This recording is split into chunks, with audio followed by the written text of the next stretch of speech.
पहिली तारीख 16 जुलै. राज्याच्या राजकारणात आणि माध्यमांमध्ये हनी ट्रॅपच्या बातम्या येऊ लागल्या आणि त्यामध्ये प्रामुख्याने नाशिक आणि ठाण्याचा विषय होता.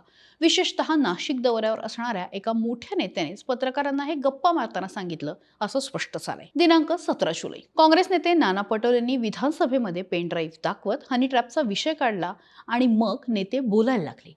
सरकारची या विषयावर पूर्ण चुप्पी होती. अखेर अध्यक्ष राहुल नार्वेकरांनी सरकारला निवेदनाचे आदेश दिले. दिनांक 18 जुलै. अखेर मुख्यमंत्री देवेंद्र फडणवीस यांनी या राज्यामध्ये ना हनी आहे ना ट्रॅप आहे असं म्हणत या प्रकरणावर पडदा टाकण्याचा प्रयत्न केला. पण काँग्रेस नेते विजय वडेट्टीवार यांनी मात्र राज्यात झालेले सत्ता बदल यामागे हनी ट्रॅप असल्याचं सांगत बॉम्ब फोडला आणि म्हणूनच आता हे प्रकरण फक्त व्यक्तींशी नाही तर राज्याच्या राजकारणाशी सुद्धा लिंक होताना दिसतंय. दिनांक 19 जुलै. नाशिकमध्ये जे चकचकीत रिसॉर्टमध्ये हा प्रकार घडला तिथे पोलिसांनी चौकशी करायला सुरुवात केली. अर्थात यात ऑफिशियली काहीही सांगण्यात येत नाहीये आणि इतकंच नाही तर कोणाची तक्रार नाहीये असंच भासवणं सुरू होतं. आता पुढे काय झालं तर दिनांक 20 जुलै इथे प्रकरण जरा सिरियस झालं.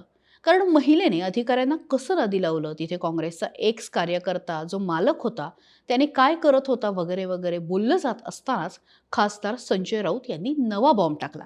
तिकडे रिसॉर्टमध्ये कर्मचाऱ्यांची चौकशी सुरू झाली आणि काही खोल्या सील सुद्धा झाल्या. दिनांक 21 जुलै. आमचं म्हणजे महाविकास आघाडी सरकार हे हनी ट्रॅपमुळे पडलं. 16 ते 17 आमदार आणि 4 खासदार याच प्रकरणातून गळाला लावले असा आरोप करत राऊतांनी नवा भूकंप केला आणि तिकडे नाशिकमध्ये रिसॉर्ट मालकाची चौकशी सुद्धा झाली.